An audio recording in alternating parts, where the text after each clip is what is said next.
welcome inside another episode of the Sherwood Park Crusaders pregame show. My name is Zach Marks. Please be bringing you this one from inside of the Randy Rosen rink here in Sherwood Park, Alberta.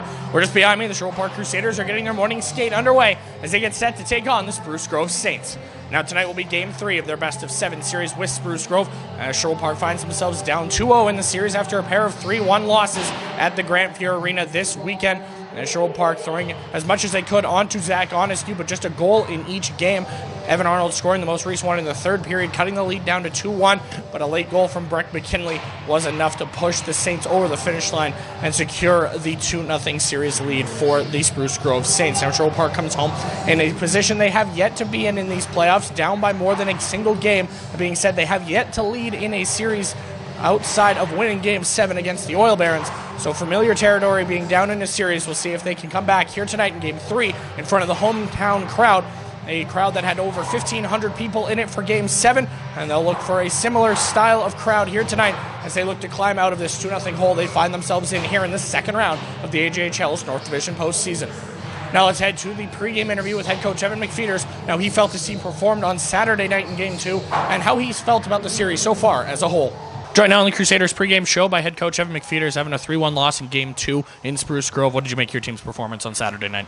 Both games in Spruce Grove were tight matches. We got to break through offensively here. We had some looks. We got in behind their back end. We created some odd man rushes here, and we just need to get some pucks behind their goaltender and get some more sustained zone time. It's certainly been a series of transition back and forth. The puck turns over. It's quick attack the other way. So we know what we have to do in our dressing room through the last 2 days of watching video and preparation here, and now we get to go for Game 3. You mentioned the amount of chances in the opening 2 games of the series. With them not going your way so far, how important is it to not get frustrated as we get further into the series?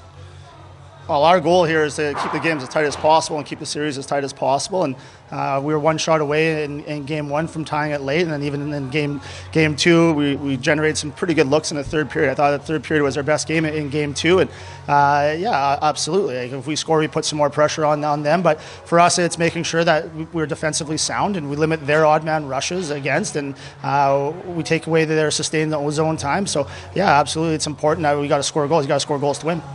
The power play struggled so far in this series. What's your message to the units when it's maybe not going their way? Well, when we get in the zone, we're getting some chances. It's just a matter of fact of getting inside the zone here and creating momentum, whether we generate a goal on the scoreboard or we use that 2 minutes to sway, maybe tilt the ice our way and then have a good follow-up shift after that. So again, special teams have been a big part of this series. We knew that going in as a strength for us all season long. It was a strength for the opposition, and these are two good hockey teams going here toe-to-toe. So if they get their offensive looks off the power play and they get one tonight, well, we certainly have to match that tonight. First game at home of this series. How important is the home crowd going to be tonight? Yeah, we got some pretty good support there in the last series here, so we're hoping that we get that same support tonight. Always nice to come back home and you get your morning skate in your building and you get your meetings in your own dressing room and so forth. So it'll be nice to get some home fans on our side, but I think our fans have traveled well here and were able to support us in Spruce Grove as well. All right, thanks for this, Coach. Good luck tonight. Thanks, Zach. And that'll do it for another episode of the Sherwood Park Crusaders pregame show. Puck drop is 7 p.m. right here at the Randy Rosen Rink. You can grab your tickets at tickets.sherwoodparkcrusaders.ca or at the door when you get here. If you can't make it out, I will have the call for you on Hockey TV. For all of us in the Crusaders organization, we appreciate you tuning in. We will see you at puck drop.